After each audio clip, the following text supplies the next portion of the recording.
자, 반갑습니다. 오늘은 여러분들과 같이 이제 새로운 22년도 들어서 새로운 첫 번째 강의를 하게 됐어요. 그래서 여러분들과 같이 좋은 인연의 시간이 또 될 수 있도록 그렇게 바라겠습니다. 제가 잘 쓰는 말 중에 이 시절 인연이라는 말이 있어요. 시절 인연이라는 말. 그 인연이라고 하는 부분들에 대한 것이 만나게 되게 되면 이게 항상 변하게 되어 있어요. 그리고 바뀌게 되어 있고 그거를 막을 수도 없는 거더라고요. 그래도 시간이 흘러가게 되면 그것도 헤어지게 되더라고요.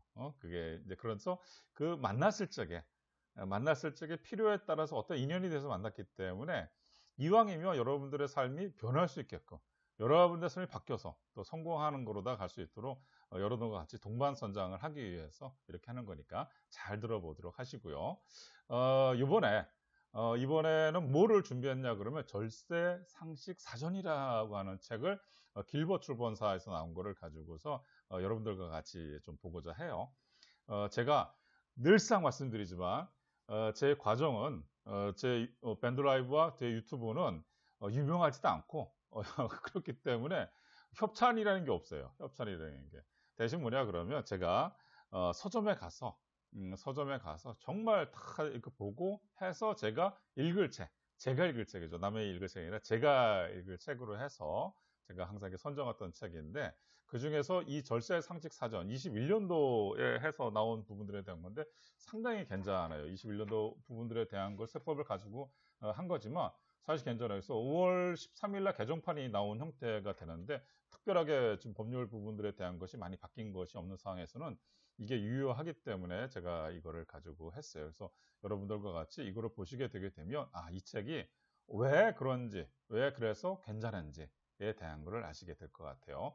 자, 일단 저자의 인사말을 한번 좀 보고 가보도록 하죠. 혹자들은 굳이 이런 것까지를 볼 필요성이 있을까라고 하시지만 사실은 저도 제가 쓴 책이 있는데 항상 그 독자들이 그 글을 어떻게 읽어봐 줬으면 좋겠다라고 해서 지은이가 남기는 말이 있어요.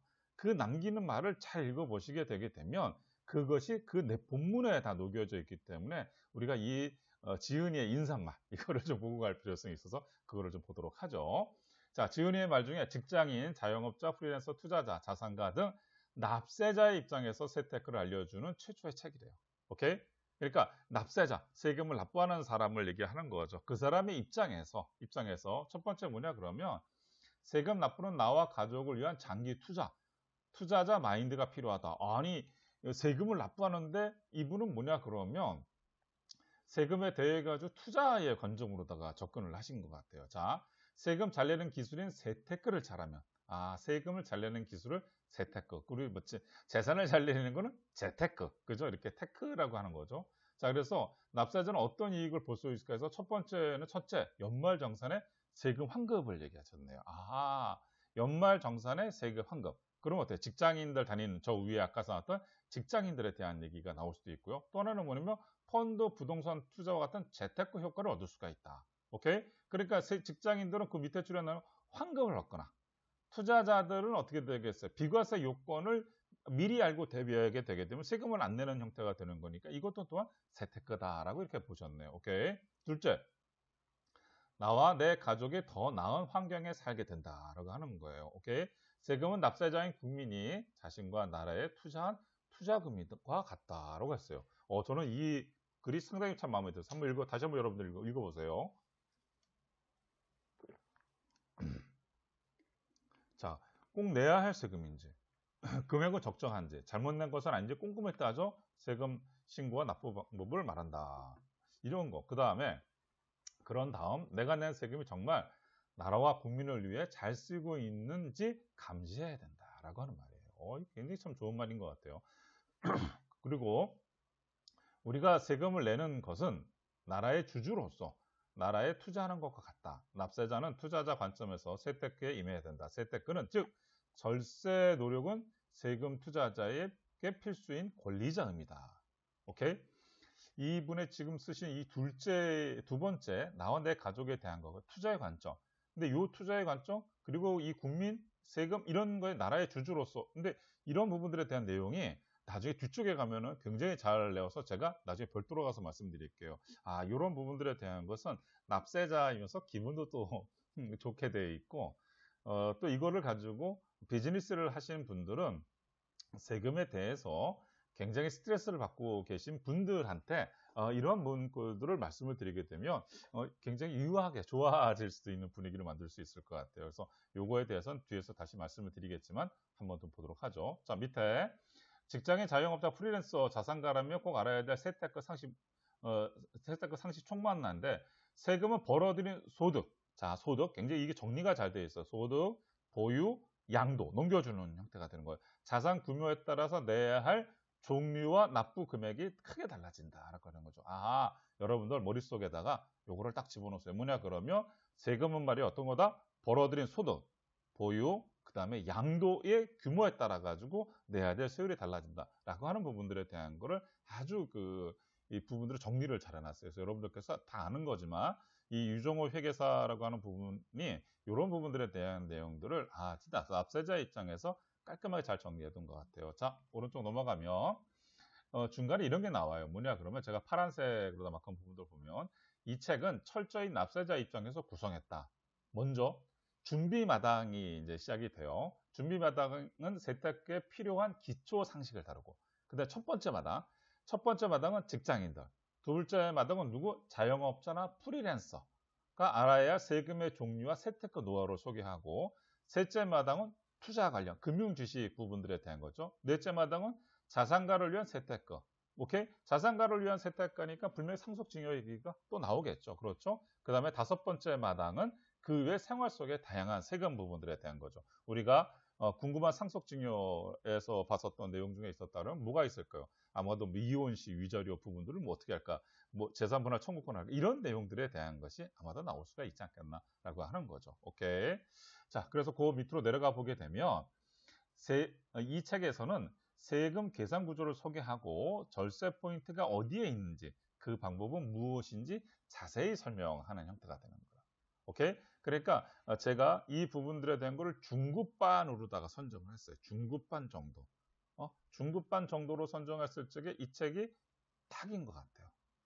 처음에는 쉬운 것 같지만 올라가면 올라갈수록 난이도가 있는 괜찮은 내용인 것 같아요. 오케이? 또 최신 세법 개정 사항을 충실히 반영한 책이다라고 하는 거죠. 오케이? 그래서 이거는 뭐냐? 세법은 국내의 경제 환경뿐만 정책적 목적에 따라 매년 한 차례 이상의 개정이 이루어지죠. 그렇죠? 세법에 대한 것들은 무조건 지난해 말에도 국회는 어김없이 세법 개정을 했죠. 그렇죠, 했죠. 상생에 대한 거를 중점으로 둬서 세법 개정이 이루어지면 그에 따른 세테크의 내용도 달라지게 되는 거죠. 오케이, 세테크의 내용이 달라져요. 뒤에서 나오는 게 있는 내용들을 보게 되게 되면 기부금에 대한 것이 결과적인 건 뭐예요? 소득공제를 하느냐, 세액공제를 하느냐, 이런 부분들에 대한 내용들이 막 바뀌거든요. 시대의 흐름과 탈세의 현상들이 막 발생이 되게 되면 법률이 개정이 되는 거야. 그러니까 그거를 법률에 대한 거를 개정이 됐을 때 충실히 반영을 하지 않으면 말 그대로 어떻게 돼요? 신고 잘못한 사람을 만들어가지고 하는 거니까 여러분들 책 중에서 절대 악보하지 않아야 될 책이 뭐냐 그러면 이러한 절세 상식에 대한 책 같은 거. 오케이? 무슨 말인지 알겠어요? 이런 것들은 1년 전 거는 보시면 안 돼요. 왜냐면 다 바뀌기 때문에. 오케이? 그래서 항상 세법책만큼은 이렇게 개정된 부분들에 대한 거를 봐주시는 게 맞습니다. 오케이? 아셨죠? 자, 그래서 여러분들 그거 보시면 될 것 같고요. 자, 이번엔 뭐냐면 책 미리 보기예요. 사례벌 세탁구 노하우 찾기라고 하는 부분들에 대한 거를 한번 좀 봐보죠. 뭐냐 그러면 이 책이 지은이가 이제 추구하고자 하는 방향에 대한 얘기가 여기에서 나와요. 이제 여기에서 나와요. 뭐냐 그러면 사례벌 세탁구의 노하우 찾기인데 첫 번째 사례 1은 뭐냐면 한번 봐볼까요? 이 내용들이 5가지가 여기에 내용이 쭉 정리가 6가지가 정리가 되어 있는데 한번 보시게 되게 되면 이 지은이가 어떻게 추구하고자 그 다음에 어떤 관점에서 이것이 가고 어떤 식으로 갈지가 여기에 벌써 다 나와 있어요. 한번 보죠. 자, 사례 1. 6년 전 부동산 거래 세금이에요. 내야 할까? 부동산 재벌 B씨는 6년 전 등기 없이 양도한 토지에 대해 양도소득세 1억 원을 납부하라는 고지서를 받았다. 5년만 지나면 세금을 안 내도 되는데 내야 할까? 그냥 버틸까? 라고 하는 거예요. 오케이? 여러분들 주변에서 이 충분히 있을 수 있는 내용이에요. 여기에는 뭐라고 나왔냐면 세금 절약 팁에 이렇게 나와 있어요. 세법에서는 정부가 세금을 부과할 수 있는 기한을 정해두고 있다. 오케이? 여러분 흔히 알고 있는 게 이게 뭐예요? 이게 제척기간이라고 하는 거잖아요. 그렇죠? 부과하고 세금에 대해서 부과하고 징수하고 징수된 거에서 소멸시키는 거. 이게 텍스 라이프 중에 그 권한을 갖고 있는 거. 그게 뭐? 그걸 제척기간이라고 하는 얘기잖아요. 오케이? 자, 일반 세금인 양도소득세는 5년. 그러니까 뭐냐면 제대로다가 등기와 설정, 취득 이런 것을 내뒀다 그러면 이거에 대해서 양도소득세는 어떻게 되겠어요? 5년 지나게 되면 끝 이렇게 되는 거죠. 하지만 세금을 부과할 수 없지만 B씨는 미등기 양도, 등기하지 않았다는 거죠. 등기했다라고 하는 거는 뭐야? 결과적인 거 등기부상의 취득세 부분들에 대한 걸 납부하고 설정이 됐다는 거 그거를 가지고 등기라고 얘기하는데 이거는 미등기라고 하는 거는 등기를 하지 않았다는 거네요. 오케이? 미등기라는 비정상적인 방법으로 세금을 내지 않았으므로 거래 후 10년까지 세금을 부과할 수 있다. 버티지 말고 그냥 세금 낼 것을 여기서는 얘기를 해줬네요. 맞아요. 이거 가지고 하다가 나중에 덤태게 쓰게 돼 있어요. 그리고 이거는 버틸 수도 없는 내용이야.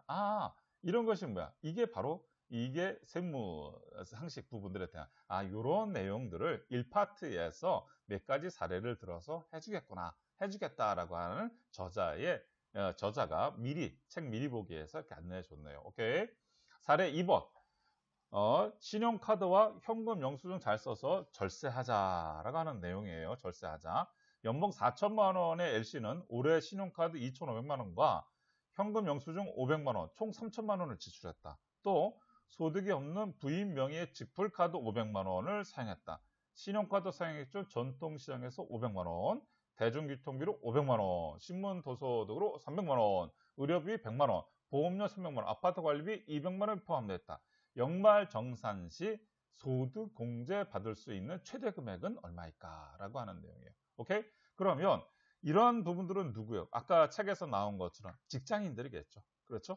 직장인들은 또 직장 다니시는 분들은 이 파트가 오게 되면 야 맞아 나 이거 뭐 해서 공제받을 수 있는 거 없을까? 막 이제 이게 나오는 형태가 되는 거죠. 오케이? 한번 봐봐요. 소득 공제 대상은 신용카드 외에도 직불카드도 있고요. 선불카드도 있고 현금 영수증 등 다양하다. 그러니까 우리가 현금 영수증을 가지고서 어떻게 내게 되게 되면 어떻게 했어요? 여러분도 가지고 있어요. 자, 여러분 한번 봐봐요. 문화상품권 같은 거 있잖아요. 기프트콘이라든지. 그거는 누가 하냐 그러면 문화상품권을 사는 사람이 아니라 누가 하는 거였어요. 맨 마지막에 최종 유저가 그거를 받게 되어 있는 거야. 그러니까 여러분들 어디 가가지고서 기프트콘을 받고 했을 적에 결제를 했을 적에 그 다음에 문화상품권을 가지고 여러분들 누구한테 선물 받아서 결제해서 상품을 구입할 때 반드시 거기서 뭐를 해주면 된다? 현금 영수증을 하세요. 오케이?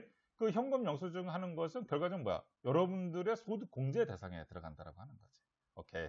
무슨 말이겠어요? 그래서 이런 부분들에 대한 직장인들은 굉장히 관심이 있을 수가 있으니까 이런 부분 참조하시면 될 것 같아요. 단, 신용카드 사용액 중 소득 공제가 되는 항목과 되지 않는 항목이 따로 있으니 꼼꼼히 확인해야 한다. 이거 확인해 봐야 되네요. 오케이. 신용카드 사용액 중 전통시장, 대중교통, 직불가동 사용분에 대한 공제 세율이 각기 다르니 자신의 상황에 맞게 최대한 공제받을 수 있는 수단을 주로 사용하자. 오케이. 맞는 얘기죠. 이왕이면 다 받을 수 있는 거로 가져가는 것이 제일 좋죠. 오케이. 자, 사례 3. 사례 3은 개인사업체를 법인으로 전환하면 어떤 장점일까? 이건 개인사업자 법인 전환에 대한 내용이에요. 오케이. 그러니까 여러분들 누누이 말씀을 드리지만 지난번에 했었던 에 대한 고급과정도 마찬가지 결과적인 이런 얘기가 나왔고요. 지금 중급과정이라고 할 수 있는 이 부분에 대한 것들도 나오게 되어 있어요.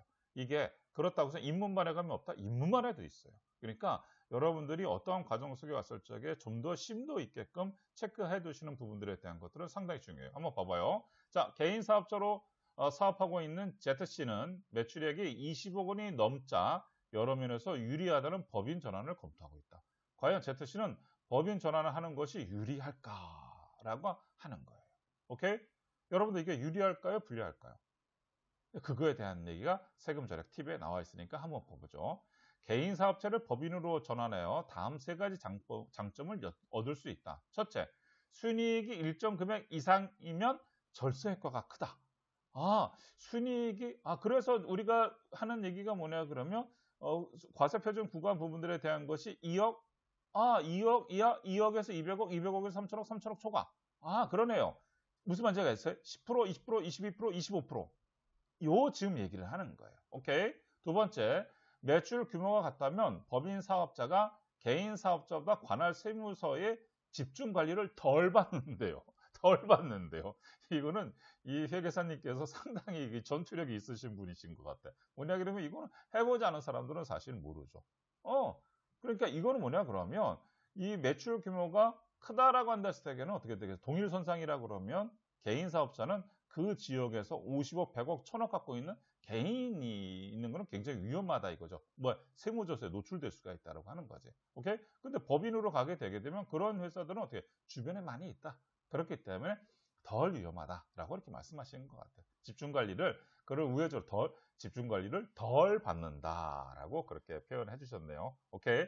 자, 세 번째는 뭐냐면 외부에서 대규모 자금을 조달하기가 쉽다라고 하는 거죠. 아, 그렇죠. 대규모 자금을 조달하는 방법에 대한 것이 뭐야? 주식에 대한 거. 오케이? 증자할 수도 있고 구주권을 양도할 수도 있는 형태가 돼서 자금을 조달하면 되는 형태가 되는 거죠. 오케이? 자, 다음 페이지. 그러니까 지금은 모르겠어요. 이건 개인 사업자 부분들에 대한 거고요. 자, 지금은 뭐냐면 사례 4. 주식 거래 세금을 줄이는 재테크 노하우란. 아, 이거는 아까 저자가 이게 썼던 뭐냐 그러면 투자, 금융 주식에 대한 그런 내용을 네 번째 사례에다 심어놨네요. 뭐냐면 MC는 단타 매매로 삼성전자 주식 500주를 주당 4만 원에 매수해 5만 원에 매도했다. 만 원의 시세 차익을 가져왔네요. 매매 수수료의 주식 거래세까지 골치가 아프다. 주식 거래할 때 절세 포인트는 무엇일까? 아하. 자, 이분은 4만 원에 사가지고선 여하튼 간에 5만 원에 팔았고 500주를 했고 500만 원 벌었는데도 그거에 대한 수수료가 가지고 골치가 아프대요. 에이, 뭐 이런 거 돈을 벌었는데 무슨 골치가 아파요. 그냥 즐기면 되는 거지. 벌었으니까 즐기면 되는 거죠. 그렇죠. 자, 그래서 여기에 대해서 뭐라고 나왔냐 보면 회계사분이 뭐라고 했는지 보죠. 절세 절약 팁. 주식 거래 비용을 최저로 하려면 소액 투자자는 대주주든 온라인 매매를 하되 단체 매매를 피하는 것이 기본 상식이고, 오케이. 이게 뭔지를 여러분들 아시겠어요? 이 주식을 해보신 분들은 지금 이 회계사 이 저자가 쓴 말을 금방 이해를 해요. 뭐냐 그러면 이런 거죠. 여러분들이 객장을 찾아가거나 전화로사가 주식을 매수매도하게 되게 되면 수수료가 달라요. 그런데 지금 여기서는 온라인 매매를 얘기했잖아요. 그렇죠? 온라인 어플 깔아가지고 하게 되면 수수료가 확실히 다운된다. 지금 그 얘기를 한 거예요. 그러니까 이 저자와 제가 한 말을 알아들기 위해서는 뭐냐 그러면 주식을 해본 사람만이 제 말을 알아들을 수가 있어요. 오케이? 또한 삼성전자 주식을 거래하더라도 대주주인 경우는 1년 이상 주식을 보유하는 처분하야만 양도세를 줄일 수 있다. 그렇죠? 자, 여러분들 봐보세요. 지금 이제 증권거래세라고 하는 얘기를 조금만 잠깐 아까 하죠. 그렇죠? 그러면 21년도에 증권거래세, 농어촌 특별세 부분들에 대한 것이 이렇게 합쳐져서 하잖아요. 그러면 코스피 지금 얼마예요? 0.23%, 코스닥 0.23%, 코넥스 0.1. 무슨 말인지 알겠어요? 그러니까 이런 부분들에 대한 내용들을 가지고서 이게 쭉쭉쭉 가는 이게 결과적인 건 나중에는 없어지겠죠? 그렇죠? 네, 없어지겠죠. 네, 그런 부분들에 대한 거. 자, 사례 5 부분들 가보도록 합시다. 사례 5. 아까 이 자산가 부분들에 대한 얘기가 될 것 같아요. 아버지가 남긴 유산에 대한 신고, 납부 어떻게 해야 될까라고 하는 거예요. 자, 오래된 부친을 부양하던 부일 씨는 3억 원 아파트를 증여받으면서 증여세로 4,700만 원을 신고 납부한 바 있다. 부친이 4,700만 원, 오케이. 부친이 이후 지병으로 사망하면서 700만 원으로 장례를 치르고 부친 명의의 단독주택 한 채, 예금 상품 1억 원, 사망보험금 2억 원을 수령했다. 이에 대한 상속세는 어떻게 내야 할까라고 하는 내용이에요. 자, 여러분들 보시게 되면 여기에서 좀 나온 것 중에서 지금 현재의 이 방송을 보고 계신 중년의 자산가 분들이라든지 그 다음에 현재 이 방송을 보고 계신 비즈니스 하시는 분들도 지금 현재 이런 내용에 대한 것은 누구나 다 있어요. 이거를 탁탁탁 나올 때마다 그거를 정확하게 탁탁탁 체크가 돼서 정리가 돼야 되는 거예요. 오케이? 그런데 분명한 건 뭐냐면 자산가 분들은 본인의 문제이기 때문에 이미 정리가 딱 되어 있어요. 어떤 상황에서 세금이 어떻게 과연 나갈까? 이게 될까 안 될까? 이런 부분들에 대한 내용인데 비즈니스 하시는 분들이 이런 부분에 대한 것이 정리가 안 되어 있으면 이런 부분들을 봐봐요. 어느 분이 이렇게 얘기를 풀어간다고 쳐봅시다. 저거 해가지고서 사망했는데 장례를 700만 원을 치렀고 단독주택 단체가 있고 예금 상품이 있고 1억 원 있고 3만 원을 이용을 수령했어. 그랬을 때 이거 세금이 어떻게 될까라고 여러분들한테 만약에 물어본다고 해봅시다. 비즈니스 하시는 분들한테. 그러면 비즈니스 하시는 분들 이거 들어보고 나서 왜 저한테 물어보세요? 그러면 여러분들과 같이 상담할까요? 안 해요. 세무사나 회계사들도 마찬가지예요. 오케이? 그러니까 이런 부분들에 대한 내용들이 이 책에 있으니까 한번 잘 지켜보시는 게 좋을 것 같아요. 자, 세금 전액 팁에 뭐라고 나왔는지 한번 보세요. 상속 재산은 예금이나 부동산뿐만 아니라 보험금, 퇴직금, 신탁 재산도 가산된다라고 나와 있어요. 오케이? 그리고 2년 이내에 자산을 처분하거나 채무를 부담한 경우에도 용도가 명확하지 않으면 상속 재산에 포함될 수 있다. 오케이? 상속세는 받는 금액에 따라 적용 세율이 달라진다. 그리고 분납도 가능하니 자신의 상황에 맞게 상속세 납부 시기를 조절할 수 있다. 여러분들 봐봐요. 위에서의 자산가가 질문을 던진 거를 회계사 분이 답변을 달았는데 이 부분들에 대한 내용들도 풀이가 없게 되게 되면 공부가 없게 되게 되면 이것도 또 무슨 말인지를 못 알아들 수가 있는 거예요. 잠깐 풀어볼까요? 이런 내용이에요. 뭐냐 그러면 어느 자산가가 질문을 던졌어. 어느 상속인이 질문을 던졌어. 이런 부분들에 대한 것이 그럼 어떻게 될까요? 라는데 여기 상속재산은 예금이야. 세금 절약 팁 회계사분이 적어놓은 거, 저자가 적어놓은 거 그 박스를 봐봐요. 상속재산은 예금이나 부동산뿐 아니라 뭐가 있어요? 보험금. 보험금에 대한 거야. 상속증여세법 제8조 사항에 대한 거야. 그 다음에 순서를 바꿔서 상속증여세법 제9조 신탁재산. 그 다음에 10조 퇴직금에 대한 거. 이렇게 세 가지를 묶어가지고 이것도 가산된다. 다시 말해서 뭐냐면 이거를 간주상속재산이라고 하는 거예요. 오케이? 오케이? 자, 그 다음에 이런 부분들에 대해 그리고 2년 이내에 자산을 처분하거나 얼마? 그 다음에 2년 이내 얼마? 이 금액 부분들에 대한 것이 말 그대로 명확하게 용도가 명백하게 하지 않을 경우에서는 그거는 그거는 무슨 재산에 들어간다? 그건 추정상속재산에 들어간다는 그 얘기를 지금 여기서 하는 얘기예요. 오케이? 그러니까 여러분들 이런 부분들에 대한 거를 가지고서 충분하게 갈 수 있는 그런 학습과 그런 과정에 대한 것이 트레이닝이 되어 있어야 되고요. 당연하게 자산가 분들도 마찬가지 이 방송을 들으시는 자산가 분들은 이런 맥락에서 법률적 구조가 있으니까 이거에 대해서 정리를 해두실 필요성이 있다라고 하는 거야. 오케이? 그러면 그거에 따라서 적용 세율이 달라진다 그랬었죠. 우리가 늘상 얘기하잖아요. 상속과 증여세율은 같은데 그 부분들에 대한 세율도 부분들은 어떻게 되어 있어요? 차등이 있다라고 하는 거야. 누진세 부분들이니까 이게 이렇게 금액이 쌓일 때마다 올라가는 형태가 된다라고 하는 거잖아요. 오케이? 아주 쉬운 얘기지만 매번 하는 거지만 다시 한번 해서 여러분들과 같이 한번 잠깐 볼까요? 자, 상속과 증여세율 부분들에 대한 것은 같다, 다르다, 같다라고 하는 내용이 되는 거예요. 오케이? 그래서 1억 이하, 그렇죠? 1억에서 얼마? 5억, 5억에서 얼마? 10억, 10억에서 얼마? 30억, 30억 얼마? 초과가 되는 거잖아요. 오케이? 그래서 여기는 10%, 여기는 20%, 여기는 몇 프로? 30%, 여기는 40%, 최고 몇 프로? 50%. 30억 초과는 얼마예요? 50%예요. 오케이? 수고했다. 국가에 내주는 부분들에 대한 그래서 공제를 해주는 형태가 돼 있죠. 여기는 얼마? 1,000만 원. 여기는 얼마? 6천만 원. 여기는 얼마? 1억 6천. 여기는 얼마? 4억 6천을 빼준다 하더라도 공제를 해준다 하더라도 세율 자체가 얼마? 워낙 높다라고 하는 그 얘기를 지금 여기서 책에서도 하는 거예요. 오케이? 그래서 상속세는 받는 금액에 따라 적용 세율이 달라진다. 얼마를 받았냐에 따라서 적용 세율이 달라지는 얘기를 지금 여기서 하는 내용이 되는 거예요. 오케이? 그래서 여러분들께서 이런 부분들에 대한 내용들을 정확하게 캐치하시고 이 부분들에 대한 거를 가지고 잘 보시면 충분히 이거를 가지고 비즈니스 하시는 분들도 충분히 고객분들과 그거를 상담할 수가 있고요. 또 자산가 분들은 그런 부분들에 대한 걸 어떻게 되겠어요? 미리 금액을 옮겨놓게 되게 되면 세율이 낮아지는 효과가 있잖아요. 그렇죠? 그렇죠? 자, 다시 한번 가볼까요? 이거 굉장히 중요한 내용이라서 한 번만 잠깐만 다시 한번 갔다 와볼게요. 뭐냐 그러면 여러분들 봐봐요. 만약에 10억짜리가 있었어. 10억짜리가 있는데 11억 하죠. 그럼 몇 프로예요? 40% 되잖아요. 그렇죠? 그런데 그거를 가지고서 자녀들한테 사전에 증여를 한다고 해봅시다. 오케이? 그러면 12억이 되면 한 사람당 뭐 4억씩 하게 되게 되면, 그렇죠? 4억이면 어떻게 20% 구간으로 내려가잖아요. 무슨 말인지 알겠어요? 그래서 이런 부분들에 대한 것들을 여러분들이 잘 가져가시게 되면 자산가분들은 맞다. 그렇게 해서 정리해서 가져갈 필요성이 있는 거고, 이거를 가지고 비즈니스 하시는 분들은 고객분들한테 고객이 말씀하실 적에 이런 내용들을 잘 들어서 풀이를 해주시는 게 굉장히 중요한 내용이다라고 하는 거죠. 오케이. 사례 6번 부분들에 대한 거 보죠.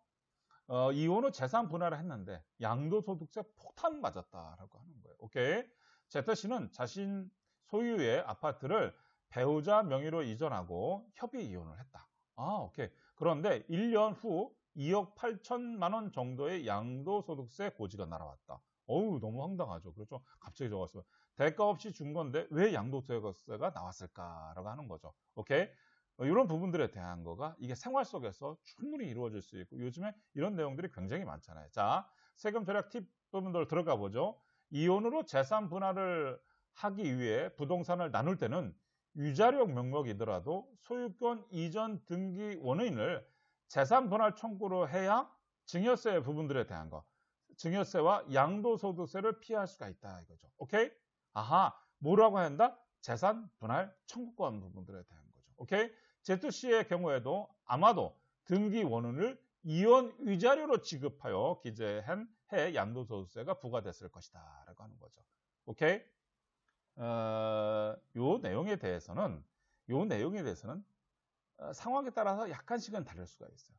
그런데 전체적으로 봤을 적에는 뭐가 더 나은 것 같다? 이혼을 했을 적에는 두 가지. 이 내용들이 뒤에 자세하게 나와 있어요. 그런데 이혼을 했을 적에 재산 분할분에 대해서 재산 분할 청구를 하느냐, 아니면 위자료 형태로 주느냐. 그런데 여기서는 뭐야? 지금 현재 위자료 형태로 준 거야.